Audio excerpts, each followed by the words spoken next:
What's up, buddy? So, how you been? Even though I just saw Oh, you 2 days ago. God, it was a amazing, busy, crazy. I can't even describe this weekend, man. It was mostly surreal because we did a lot of things that we're not usually used to, and Yeah, it was uh, it was fun. Let's do it again next weekend. I'd love to, man. I But would too. yeah, we'll go further into details about what we did this weekend later on in the show.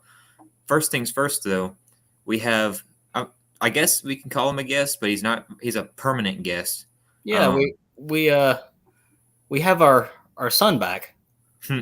If so anybody remembers, uh, yeah, if anybody we remembers from the URN days, from the URN USM days. Good friend of ours. I'd like to introduce him now, Mr. Joey Spatella. what's up, Joey? Hey. How's it going, everybody? So yeah, Joey's Glad to back be with back. us. He's here at LRR, joining us for Hot Laps of Liberty every week. Fortunately, JP couldn't make it tonight, so we don't have the full crew. But we got Joey here, so he'll be joining us tonight. So I guess first up on the itinerary, obviously, Steve, we got to talk about this weekend. All Yeah, right. we did. I don't even know where to start with this. So, actually, let's start with how it started. All right. So, a couple weeks back, Reed calls me and he goes, "Hey, man, you're not going to believe what just happened." I was like, "What?" He was like, "Racing America contacted me." I'm like, "For what?" He was like, they want us to work for them." I was like, "What?" It's kind of surreal kind of moment, and he kind of went on with, "Yeah, they want us to cover some races here in a couple weekends. Are you free?" And I'm like, "Well, if I'm not free, I am now." So buckle it up. Thursday immediately after work. Those of you that know, I wake up at 3:30 in the morning, go to work. I worked all day and then drove to Birmingham and stayed up until about 1:30, 2 o'clock that morning, and we were racing the very next day. Yep. We kicked it off at Five Flags at Pensacola. Reed, I'll let you take it from there. Give a little bit of description about what happened. Steve drove in to Birmingham to meet me because I was at a concert late Thursday night, and we drove down back to Prattville. Got home. What time did we get to Prattville Thursday night? It was probably 12:30, 1 o'clock in the morning. Somewhere around there. So we get back late at night. We wake up and we leave bright and early, about 7 o'clock Friday morning to go to Pensacola for the races at Five Flags. So among local divisions, they had Crown Stocks, Sportsman, and Pro Trucks at Pensacola. But the main show was the Pro Late Models, the Alan Turner Pro Late Models. That's what they call their series down there. So it started off with practice. Bryson Schaffer was fastest in the first practice session. Gavin Bushell was fastest in the second one. Then with qualifying, Schaffer got the pole, but he rolled a 6 on the dice roll for the invert. So the top 6 were inverted, and I think John Bolin started up front. But in the end, it was Gavin Bushell who crossed the line first, to put it that way. He didn't win because in tech they deemed his left side weight to be too heavy, and according to Bushell, it was 0.1. I'm assuming he meant 0.1 pounds. So barely overweight, and they tossed him for it. So his teammate Dawson Sutton, who we had interviewed earlier in the day, he picked up the win at Pensacola on Friday night. Those Rackley drivers, that Rackley team, did wonderful at Pensacola. Yeah, they dominated the field the entire race. They were top 2 in second practice. They led pretty much, aside from the start, they were like 7th and 8th, I think, or 9th and 8th. I'll talk about the crash in a second, but there was a crash, and after the restart, they got to the front and they stayed there. And Hunter Robbins almost caught up to Dawson Sutton there at the end.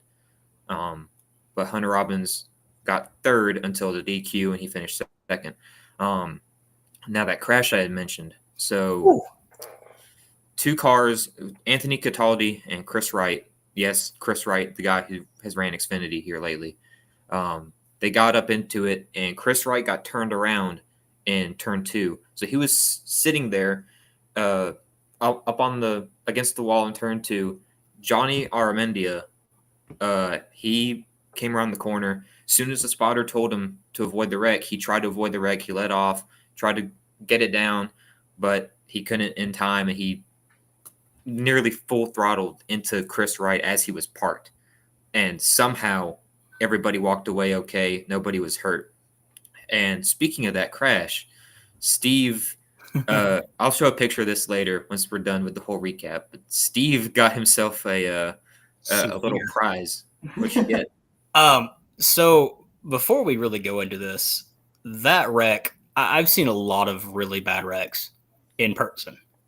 I was the only photographer in turn 1 and turn 2 at the time of this wreck. I got everything from the initial spin, them being up against the wall, to Johnny Crash. You have everything.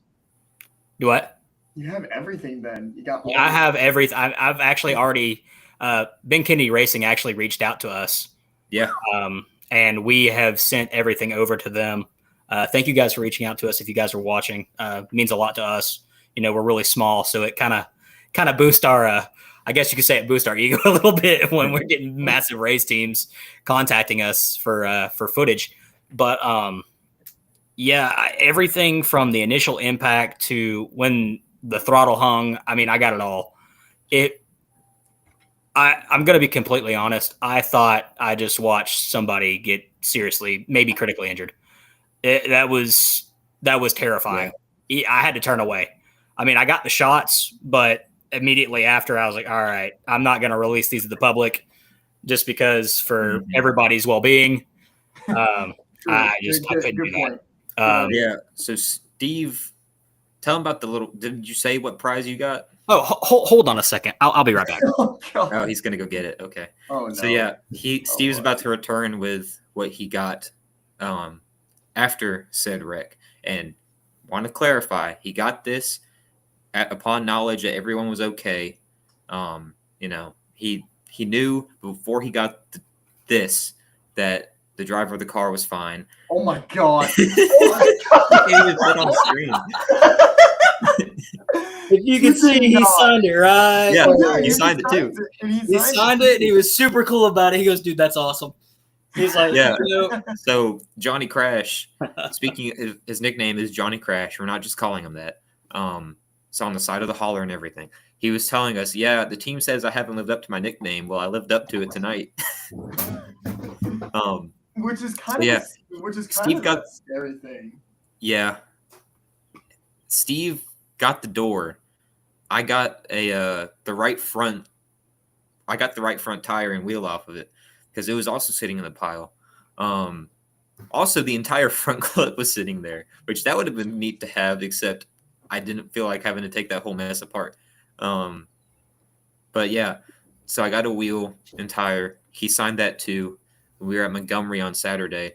I saw him, walked with him, and he walked over with me to the truck and met up with Steve and JP on the way. We were talking, and he signed our stuff. So thank you, Johnny, if you're watching this. If you're going to be watching this, you were awesome.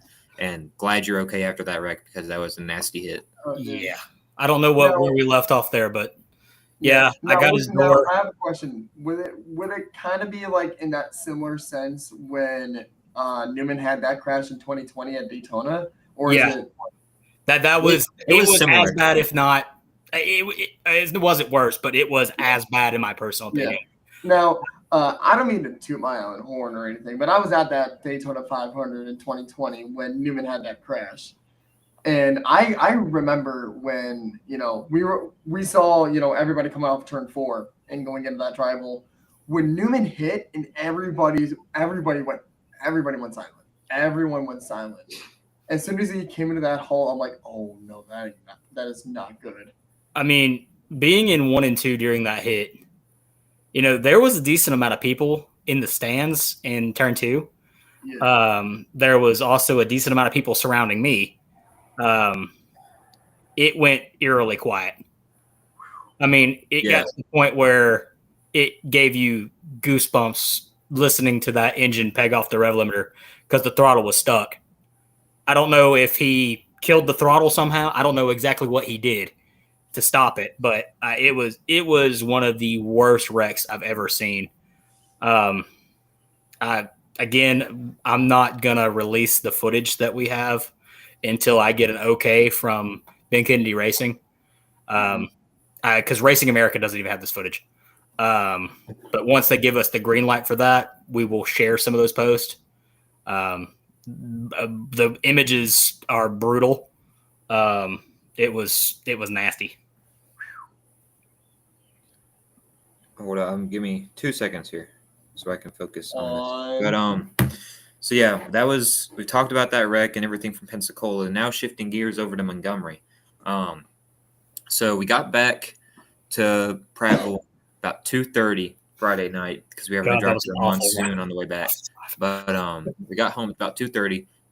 Got up and went to Montgomery the next morning. JP came down and met us, and we took him with us. So Montgomery, on top of having the Pro Late models, which at Montgomery, their series is Show Me the Money Pro Late models, but it's the same guys. Actually, a bigger field showed up to Montgomery than what showed up to Pensacola on Friday. So they had Pro Late models. You had the local divisions, Outlaws, Late Model Sportsmen, and Street Stocks. But then you had the Grand National Super Series.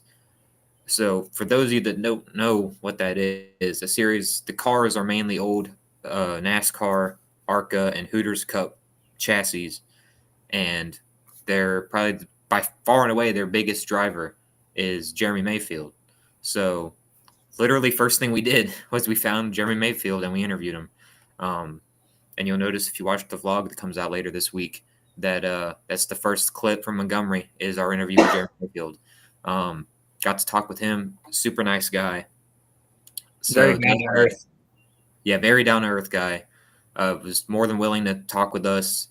And so the Grand National Super Series, every track they go to, they do 2 50-lap features. Well, the rain had hit during the day, and so their second 50-lap feature, which was set to end the night, was cut down to 40 laps. But they had a 50-lap and a 40-lap feature, so 90 laps total. Made for some good racing up front. I mean, between him and AJ Henriksen, who won the second race, there was some close racing. And there at the second race, like Jeremy told us after the race, if it had been 50 laps instead of 40, he probably could have got him, and he probably could have swept the week. Oh, he would have got him. There's no probably. Yeah, he was. I mean, he was got like held up a tenth and a half. I was looking at Race Monitor. Every lap, he was like a tenth and a half, 2 tenths faster. Well, also, I don't know if you noticed on I want to say it was the white flag lap. He had the pass coming into one, and slower traffic got in his way and actually held him up. Yeah, that lap and car. He still caught back up and almost got past him. Yeah, traffic got in Mayfield's way, and he still managed to keep it within a car length. I mean, it was good racing all the way through. I'm kind of excited. This series hasn't been around. It started last year. Okay, so I was thinking it was about a year old. So I mean, I'm excited to see what they do, especially if they can get other drivers besides Jeremy Mayfield to come in. Some older retired Cup guys, just to see what could happen. I mean, that's basically their wheelhouse. One of their other drivers I got a spotlight. Wait, what, Joey? You want to know what driver I would love to see? Daryl frickin' Waltrip. DW? I want to see him in a late model. car. Just. I'd love that, dude. That'd be kind of cool.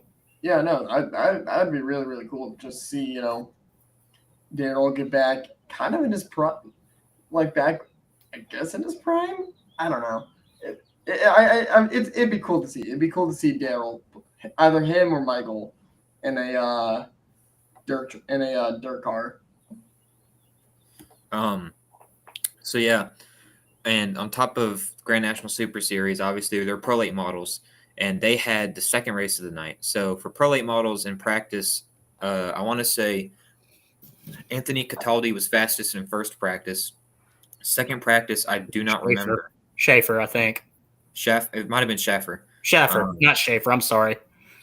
But butcher names. I apologize. as far as qualifying, they didn't have any qualifying because that's when the rain hit. So instead, the field was set by series points. So Schaffer started on pole.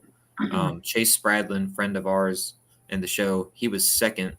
So the race started, and those two fell back eventually, and Christopher Tullis and Augie Grill rose to the top. They were the top two for a while. And then the last half of the race, when the sun was setting, Hunter Robbins' car came alive, and his car was much better set up for the night than the day. So he was able to turn in the center better than everybody, according to Augie. And he got back up there, and he was fast. He was closing in on Tullis extremely, extremely fast. And lap traffic helped him out a bit. So he was able to catch up to Tullis, and Hunter Robbins took the win. So he finishes second at Five Flags, backs it up with a win in Montgomery. So Hunter Robbins had himself a weekend. Man, dominated. Yes. And then the podium was Chris Tullis, and Augie Grill was third. Got to talk with all of them after the race. So you can see those interviews. They're up on YouTube, and they'll be in the upcoming vlog here soon. So we also talking about Augie. I happen to get a very funny pic that we're gonna send to him personally before we decide to post it, because it's just Augie being Augie kind of. but we gotta send that to him. Also, while we're on the topic of Montgomery, can we give a shout out to Wes? Yeah. All right. I know Wes, what you're gonna give him a shout out for. Wes, I just want to say, man, as somebody that suffers from acid reflux really bad, your sweet tea is the freaking best I have ever had. I was like, I'm going to try this because Reed told me, it's Alabama Sweet Tea Company, for those of you that don't know. Kind of plugging him right now. So maybe he gives us a shout out later on. But Wes is a wonderful dude. He's a partner of ours.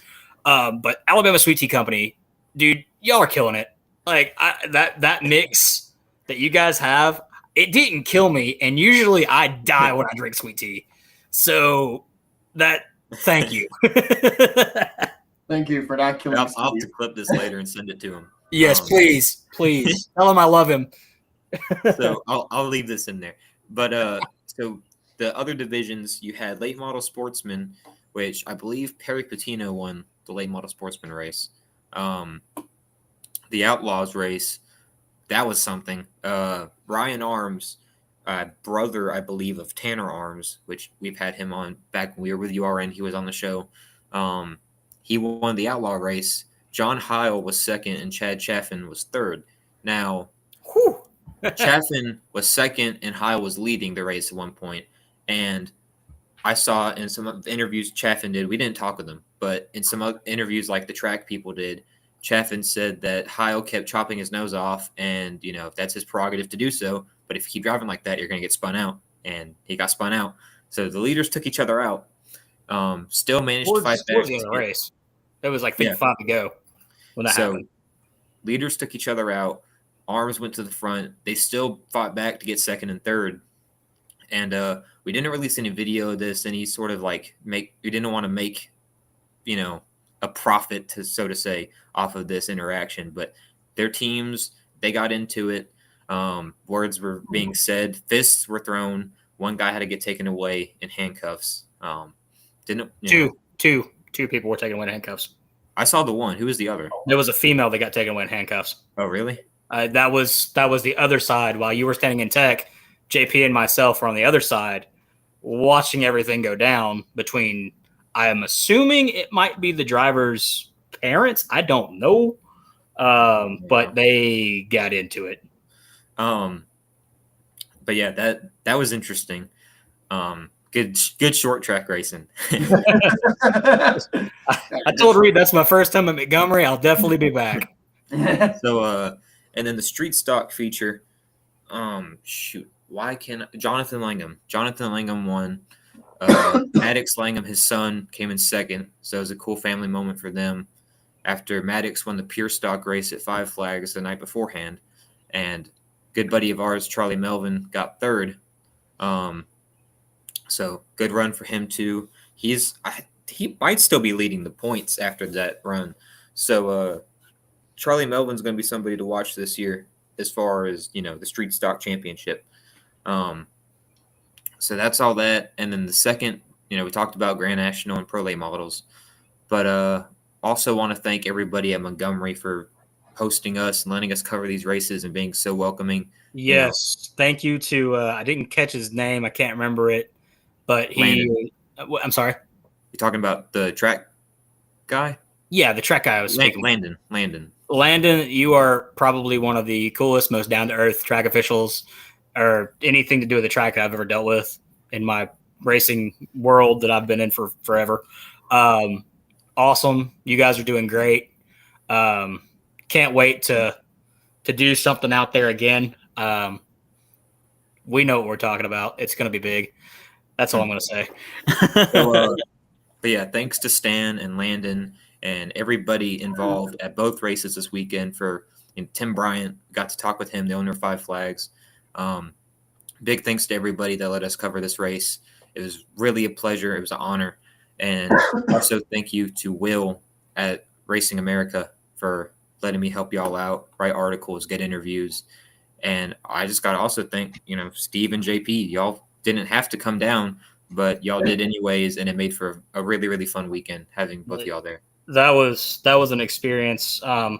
Also, big shout out. Never caught the man's name, but the track dryer that was at Five Flags. You are awesome. All right, he posed for a bunch of pictures for us just randomly.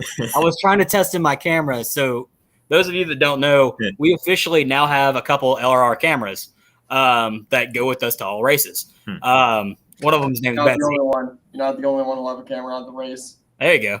Nice. But one of them's named Bessie. He even dropped the Betsy reference. Oh my God. I did. For you guys at Midwest, you know exactly what I'm talking about. Love you guys. Anyways, we were testing out Bessie. This is the first time she had been at a race.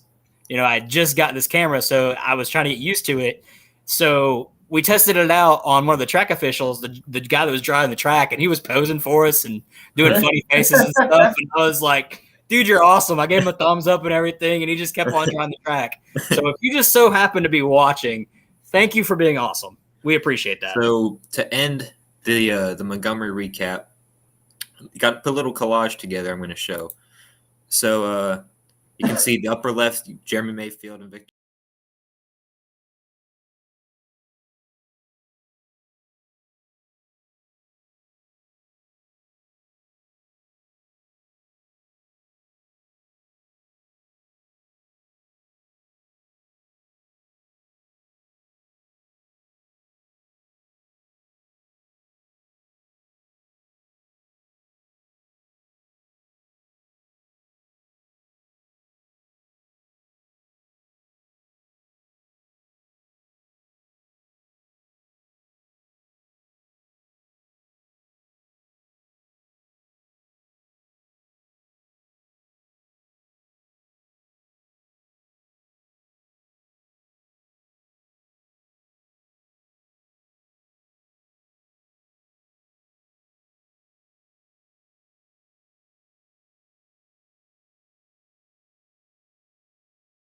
Next up in the Asphalt All-Stars segment, which, by the way, I never showed the Asphalt All-Stars screen. So you know what? I'm going to show it now because why not? Anyways, next is to recap the Milwaukee Mile race for the ASA Stars National Tour. So Casey Roderick, he was fast there. You had a bunch of NASCAR names, Carson Hocevar, William Sawalich, Ty Majeski. And in the end, Ty Majeski took it to victory lane. He's won, I don't know, I'm not sure how many wins he has on the season, but he's been leading the points. And I find it awesome that a NASCAR driver, you might call it sandbagging, whatever, but I think it's kind of awesome that a NASCAR driver has been able to run all of the ASA national races so far. There haven't been any scheduling conflicts, and he's leading the points. And he's in contention for 2 major stock car championships this year. So if he can somehow pull off both, even if he just pulls off one, the ASA championship or the truck championship, that's impressive. But if he can somehow manage to do both, That would be epic. And there's some stiff competition, am I right? Yeah, I mean, you got guys like Bubba Pollard, Casey Roderick, Steven Nasse. William Sawalich does good. Gio Ruggiero. So it's not like Ty Majeski is just walking away with all these wins. I mean, he has to fight for them. There's stout competition every week. So it's really cool to see him do well there. So for Majeski, so just to run down the points, I went ahead and looked it up. You got Ty Majeski in first, Casey Roderick in second, Cole Butcher in third, Bubba Pollard, who we love, in fourth, Gio Ruggiero in fifth, Willie B in sixth. Yeah. That's another big Cup driver. William Byron has done some ASA races. Yeah. Matthew Craig in seventh, Austin Nason. I hope I said that correctly. Austin Nason. Nason, I'm sorry. Ninth is Albert Francis, and 10th would be Albert Francis. Who's ninth? Oh, I'm sorry. I missed Austin. I missed somebody. Matthew Craig in seventh. I'm sorry, Matthew. You said Matthew Craig in seventh. You got mixed up. Yeah, you did. Albert Francis in ninth. I'm sorry. Jet Nolan is in 10th. The car numbers confused me. Yeah, Jet Nolan's been doing pretty good this year too. This is in top 15. Who? Chase Elliott in 12th. Yep. I know he ran North Wilkesboro and Hickory. I think that's also Grant Enfinger is also on this list. Grant Enfinger ran Pensacola. I remember I was there to interview him. Daniel Suarez is also on this. Derek Thorne. Yep. Caden Kavapel. I hope I said that right. Oh, our buddy Billy Van Meter is also on this. There's some big names that are on this. We all know the story of Billy Van Meter being in Pensacola for the ASA race and the events that transpired there, with a certain something going flying and hitting his car. So that was gorgeous. For our final thing, which again, I don't know what's up with me. I'm not showing these banners, the Milwaukee recap. I'm just now showing it. But to move on with our final part of Asphalt All Stars, we got to talk about who we picked for Driver of the Week. If you saw our post earlier today, you already know who it is. But for any of you who haven't, we selected Hunter Robbins to be our short track Driver of the Week because of his impressive weekend, coming off a second place finish at Pensacola, which, he had to fight for that because he told us he had a tire going down, or bad tire or something, in qualified like 12th, and had to work his way through the field to get third, but it became second. And to back that up with a win in the fashion that he won at Montgomery, he has earned the award of short track Driver of the Week. So moving on to Dirt Track and Drama. Let me pull up that screen. There we go. I'm actually showing this one.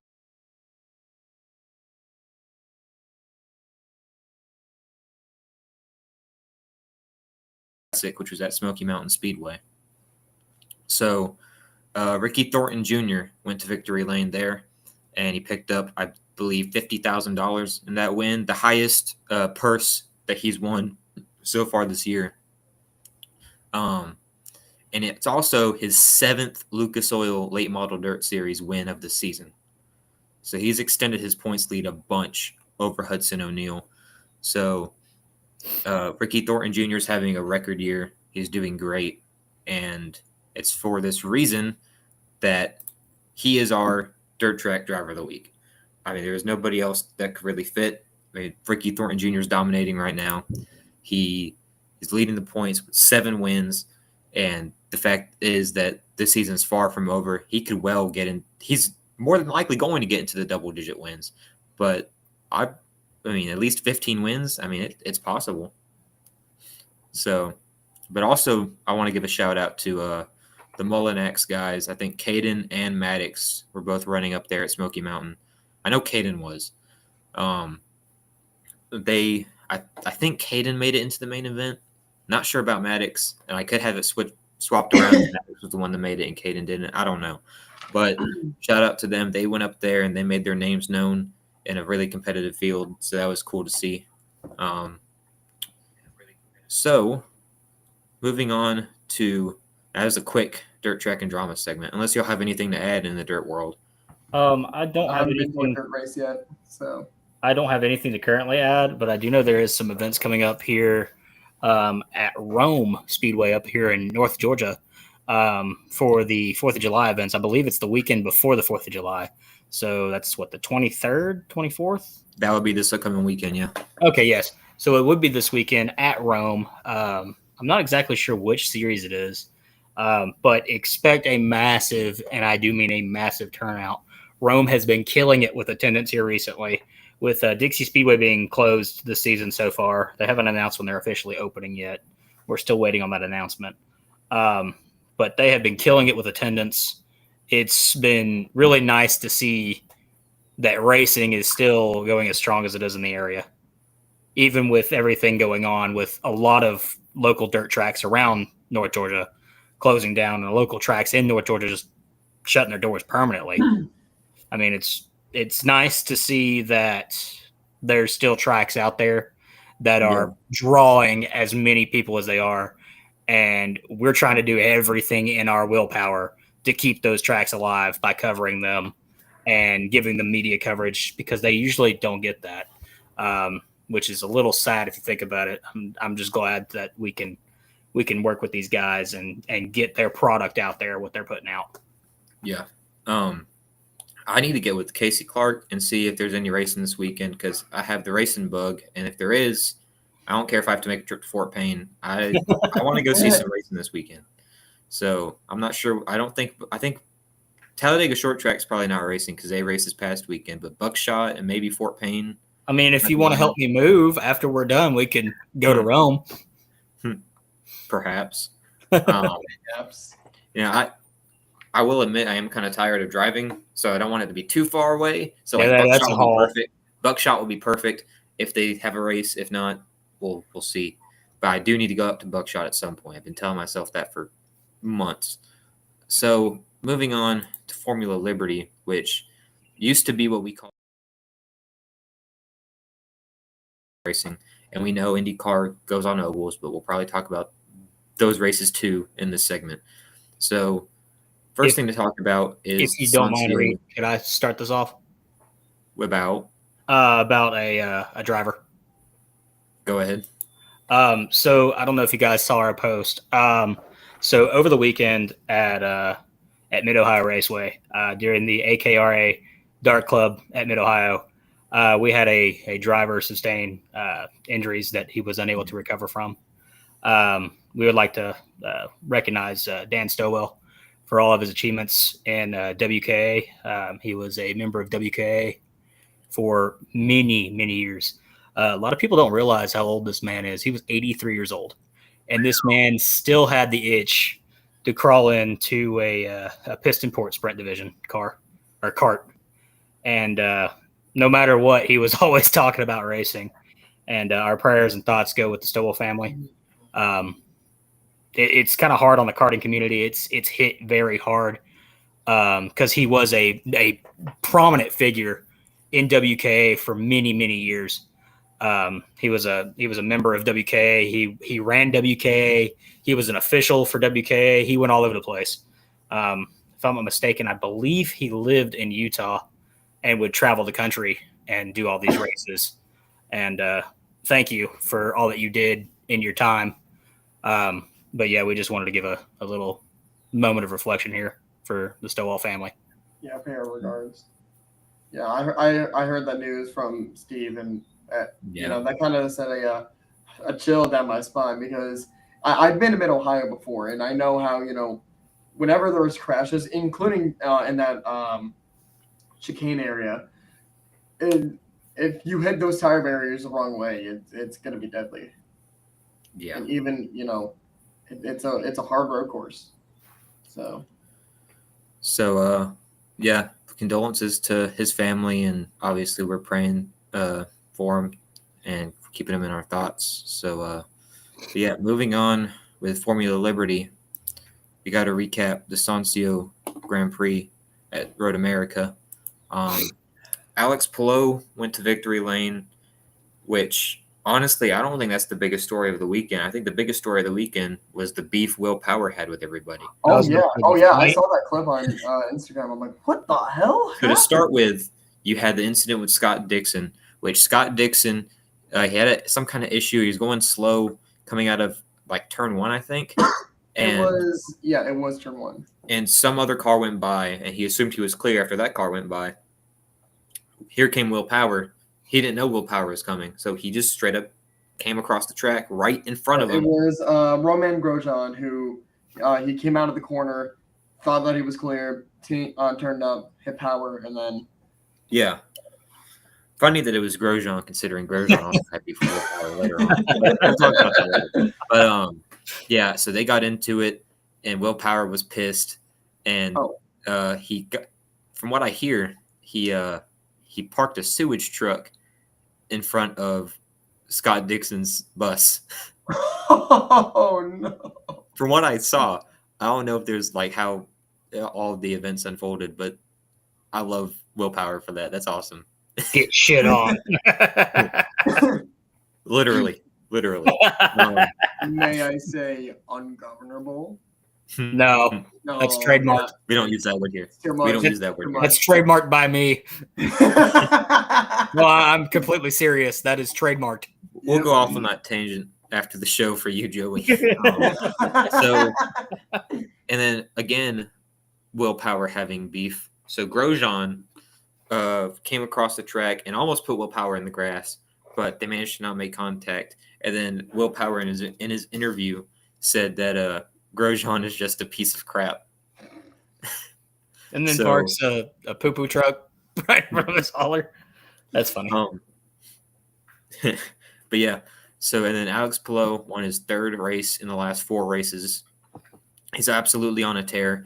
As much as I love Marcus Ericsson, as you can tell, he has increased his points lead over Marcus Ericsson by enough points to where he can miss a whole race and still be the points leader. So Palou is far and away the championship favorite right now. I don't think anybody else is close, but at least my man's second. So one of my guys, obviously Scott McLaughlin's my main guy, but I mean, it is what it is. So Steve, I know you're kind of in limbo right now with the AMP situation, but do you have anything to recap? I do not have anything to recap. The only thing that I do know is that there was a race this weekend, and unfortunately, due to obligations with Racing America, I was not there.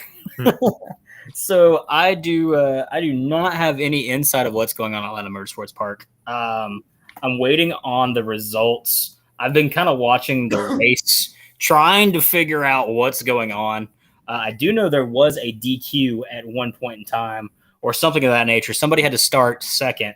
I didn't catch the name because right before the stream, I was trying to cram this as much as possible just so I can get the information out. But I was not able to catch the name. But I'm currently waiting on the results from the race director so we can get that article out for them and to you guys at home. Hopefully you guys give that a read.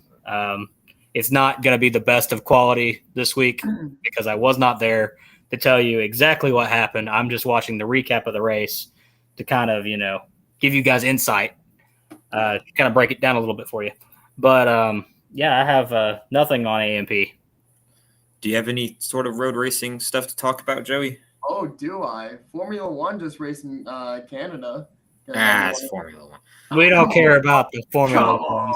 This is an American racing show. I saw somewhere Red Bull has led all except like 17 laps this year. Yep. Yeah. So Red Bull just after Canada, they just won their 100th race of their entire existence. Yeah, existence.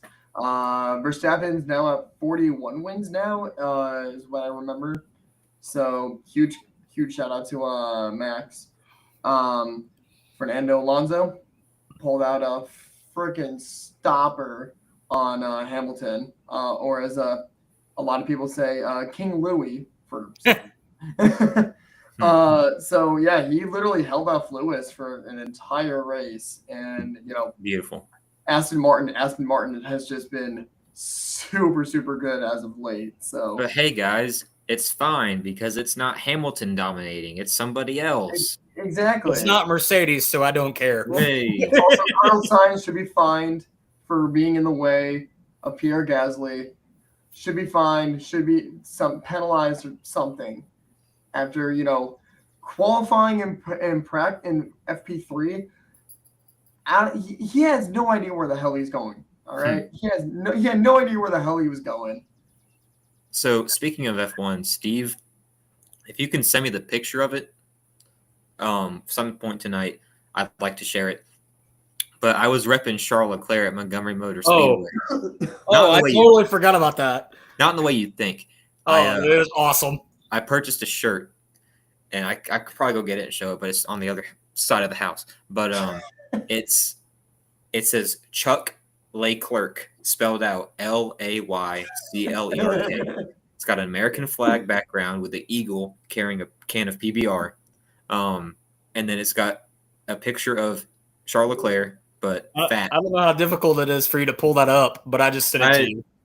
God. Oh, God. It's in the group chat. Oh, my God. It was the greatest thing ever. When he unboxed it, he goes, "No way." At first, I was thinking it was our shirts that Chris got to us, which, by the way, loved them by Chris. My decals on my car. Wore my vest all race weekend. Thanks Chris again. And my shirts. But, oh, God. Yeah, that shirt was hilarious. We pulled out of the box. He was like, so bad. Wow, that came fast. I feel bad for Leclerc because he has had the worst luck since last year when he was dominating the first half of the fucking season season. Pardon my French, sorry. As of this season, he cannot catch a break. Like, he has been wrecking. He's been at the wrong place at the wrong time. I hope one season, and I hope next season he does well enough to be in contention for a championship, because I don't want to see Verstappen win. I want to see Verstappen win another championship, but we've actually seen in history a person who's won 7 times, either a championship or whatever. Both the King, Richard Petty, Dale Sr., and Jimmy Johnson, whenever they after their 7th championship, when they're trying to compete for an 8th, there's nothing, and including Hamilton, that he's in that picture too. So, I hope I hope he has a little bit better luck either towards the end of this season and going into next or whatever. But that's So, if we can for a second. Reed, I don't know about you, but I'm glad Joey's back, because now we have somebody to talk about F1, because I know absolutely zero about F1. You're welcome. So thanks, Joey, for coming back and being our F1 guy. I'm glad to be back, baby. I appreciate it. Yeah. I can attest as far as being a Leclerc fan and a Ferrari fan, it's not fun. But yeah, that shirt, what really sold me on it was the fact that it had a NASCAR redone in a Ferrari paint job. That was beautiful. So anyways, our road racing driver of the week, we had to go with the man, Alex Palou, simply because of how dominating he's been in IndyCar here lately. 3 of the last 4 races, like we said, increased his points lead to over a points worth of races, or a races worth of points. So absolute domination from him. He was our open wheel road, or I'm used to saying open wheel, our road racing driver of the week. Now, moving on to a very brief segment of the Monday Burnout. We don't have. I don't want to stay on this because we talked about it last week, previewing Nashville and the switch to NBC. We talked about that last week, so it'd be kind of beating a dead horse. The only thing, and I know it's not NASCAR related, but it involves a NASCAR driver, is the driver of the week. We talked about the ASA race earlier with Ty Majeski won, and it's for that reason that he's our NASCAR driver of the week. I mean, we considered Sawalich for his ARCA win at Berlin, but honestly, I felt like the competition and the prestige of Majeski's win outweighed Sawalich's ARCA win, because we know ARCA can be a bit messy. It's not necessarily as big as ASA has been, the pool ASA has gotten. So let's discuss the fact that at the ARCA race, there was only 3 cars that finished on the lead lap.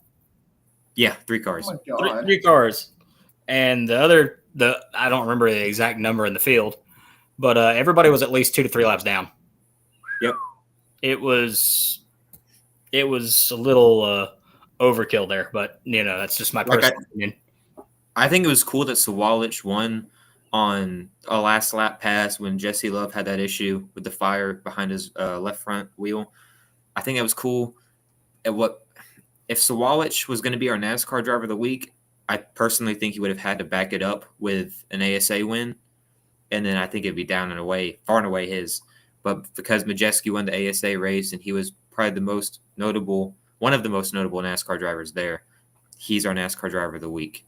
So congrats to Ty Majeski on being our driver of the week. And that's all 4 segments, guys, unless y'all have any last minute plugs or anything you want to talk about. So I heard a rumor's been going around Stuart Haas that there is going to be some news later this week about Harvick's replacement for next season or something else. So it's all been a ploy. Harvick's actually returning. Keelan's actually taking over for him. I love how, and I mean, it's nothing against Matt Weaver and the people that reported it. It's just, I love how there's always the official announcement before the official announcement before the official announcement.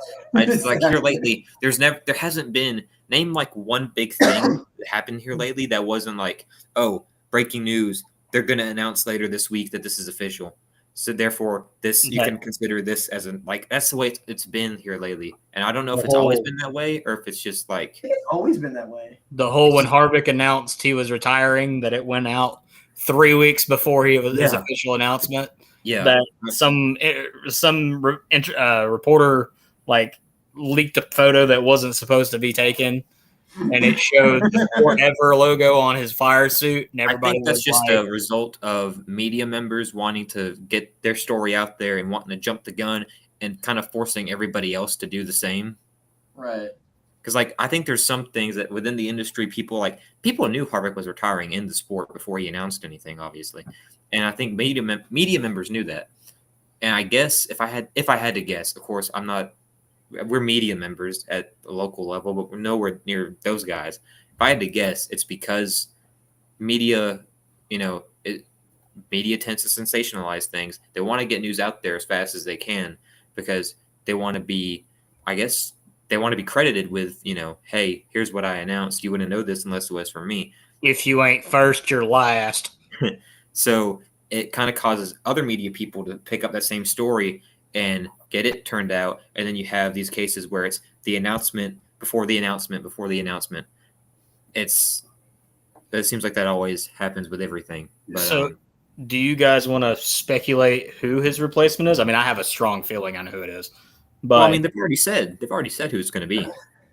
I mean, Josh Berry. Josh Berry. Yeah, it's Josh Berry. Yeah. I want to see what he does in a Stuart Haas car. I would love to see Ford actually, come back and dominate, especially Josh Berry, because I love Josh Berry. Josh Berry has been really, really good, especially with, replacing a lot of the or substituting for a lot of the Hendrick guys. So, I mean, yeah, I feel like Berry's gonna Stuart Haas equipment might not be the most top tier, but I feel like Berry can at least do something with it. Right, exactly. It might be rough at first because he'll be a rookie, but I think he'll figure it out eventually. Yeah. I mean, I'm sorry. Go ahead, Joey. So also, this is a little bit of my thing. This is my birthday week after all, so I am turning 22 on Thursday. So, heck yeah. Well, that was weird. I know. So I'm like, I'll throw. I wanted to throw this in towards the end, but I'm like, yeah, so just say it. Why not? But yeah. Happy early birthday, man. Thank you. Appreciate it. So while we're still talking about drivers, if we can do one more little thing. Speaking of drivers, a driver that, in my personal opinion, that is extremely underrated, and he, pardon my French, continuously gets shit on. Carson, God, I can't even speak right now. Kosovar. Yeah. Carson has turned it around, dude. He's not the dirty driver. He is a wheelman. All right. In the community, it used to be, Carson spun a car or something like that was like his nickname, or, car spun. car spun host Avar, something like that. But like, you know, the dude has turned it around. I mean, look what he did in his little stint with what is it, Spire? Spire, Yeah. Dude finished better than a dude that's been in the car for what, 4 or 5 years now. But yeah, in his own equipment and still beat him out in a Hendrick car. Hocevar has proven time and time again that if he can, calm the nerves, not get too irrational, if he's in a series that can showcase talent over wreckfests like the Truck Series, he can do good. And he has done good. He's done great. Oh. Yeah. You see the same thing I'm saying. Holy crap. Holy breaking news already. We're not going to say what this is, but this is huge. A big opportunity as far as podcast guests has just come at our door. Oh, wow. Wow. Holy crap. That. I'll talk to you guys. Oh, wow. I'll talk to you guys after this because I got some things to share. Anyway, I think that's a good place to wrap it up for the night. Yeah. Thanks everybody Reed. to watch. What? Does Montgomery have lights? Montgomery does have lights. Okay. Montgomery has lights. Okay.